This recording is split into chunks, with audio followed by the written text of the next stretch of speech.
Saudara SPMB di SDN Wayut 01 Kabupaten Madiun, Jawa Timur sepi peminat. Hingga pertengahan Juni baru ada 1 calon murid yang mendaftar. Kepala sekolah menyebut sepinya pendaftar telah terjadi sejak beberapa tahun sebelumnya. Jumlah murid yang mendaftar selalu berada jauh di bawah pagu yang ditetapkan. Pagu sekolah yang berada di perbatasan antara wilayah kabupaten dan kota Madiun ini sebanyak 28 murid.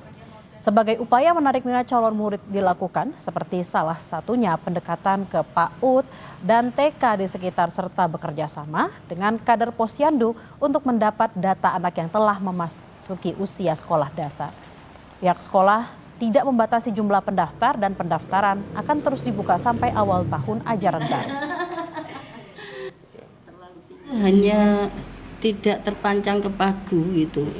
Kalau pagu yang dibuat standar oleh pemerintah sudah ditentukan di situ. Kami pengen dapat nggak sampai 10 saja sudah luar biasa itu. Kami tidak membatasi karena selama ini sekolah kami itu dari kelas 1 sampai kelas 6 juga tidak memenuhi pagu, itu cenderung sangat kecil.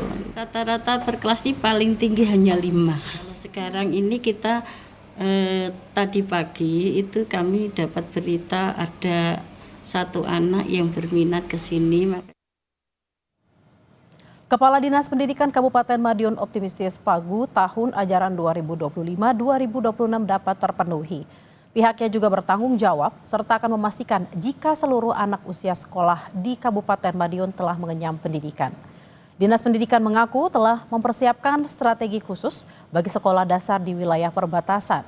Koordinasi antar wilayah akan dilakukan agar calon murid di daerah perbatasan tetap tertampung di sekolah dasar wilayah tersebut. Di SD perbatasan,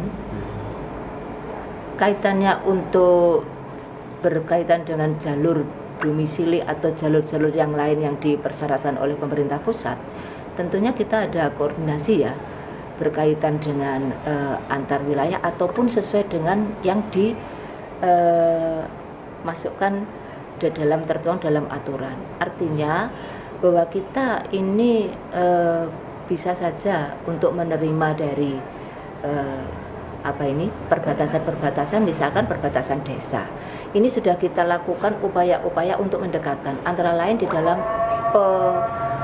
pemetaan untuk jalur-jalur yang berkaitan dengan wilayah itu sudah kita sesuaikan.